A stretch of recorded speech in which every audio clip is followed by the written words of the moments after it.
1. 3 months later. "So, which one will it be?" Eve asked, peering at Ethelwyn through the glass case.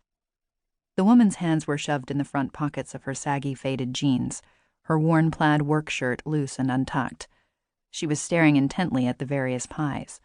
Her lips made little smacking sounds, as if she were actually tasting the various options. "I don't know," she moaned. "The cherry looks good, but I really love Maggie's strawberry rhubarb. It has just the right amount of tart and sweet."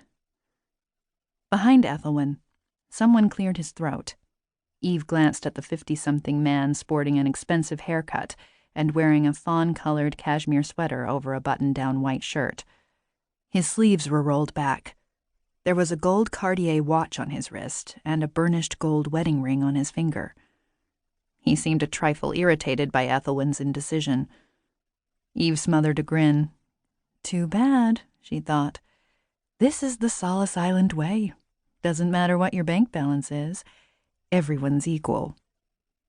Besides, Ethelwyn was one of the Intrepid Cafe's most loyal customers.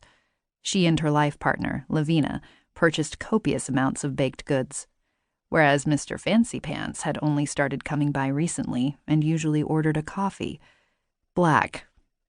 How could anyone see the tempting treats and smell the wonderful fragrances caused by her sister's delicious creations and then just order a black coffee? "Take your time, Ethelwyn," Eve said cheerily. "It's an important decision. I'll start boxing up the rest of your order." She slid the glass door of the display cabinet shut with her hip as she rose.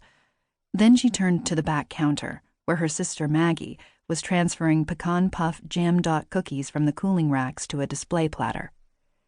"Hey, hey, hey," Maggie murmured, a conspiratorial grin lighting up her face. "What?" Eve said, placing a dozen chocolate cookies with caramel centers and a sprinkling of flaked sea salt on the top into a white bakery box. "He likes you," Maggie whispered. She wiggled her eyebrows, which meant the guy she was talking about was super hot.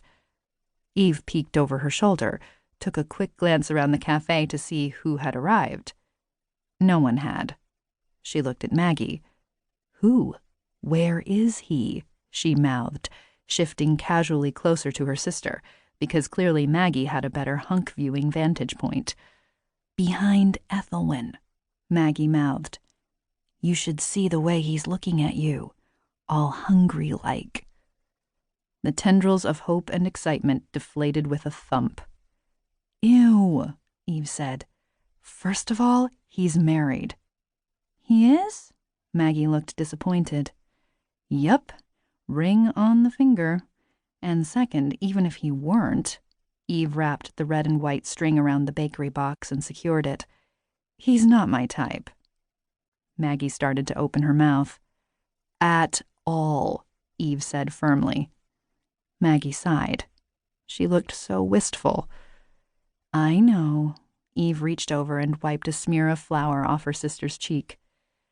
"You're so happy and in love with Luke, and you want that for me." "Yeah," Maggie said with a rueful smile. "That about sums it up. Speaking of, Falling Ashes has a gig in Seattle next week. If you'd like to check the show out, it's on one of your days off." "Not going to happen," Eve said, cutting her off at the pass. "But you and Levi were such a cute couple. That guy was so into you. What happened? Why'd you break up?" "We all loved him, Mom and Dad included." "They were okay with him. Mom thought he was wild, and Dad wanted to keep an eye on him. The devil you know and all that. It's the only reason they hired him. Once they got to know him, they liked him. Dad thought he was a slacker." "You're being harsh. Sure, it would take Levi a while to get focused, but once he did, he pulled his weight on the construction site. The guy was crazy about you. Still is, I bet. He's single." Eve gave her sister a look. "What? It's not like I've been keeping tabs on him. He sent me a friend request last week on Facebook. I was curious, so I glanced through his profile. "I'm going to be adventurous and take the cherry," Eve heard Ethelwyn's raspy voice declare from behind her. "Sounds like a plan, Ethelwyn," Eve said, turning around with a smile. "I'll box it up." She removed the homemade cherry pie with the lattice-work crust and fluted edges from the case.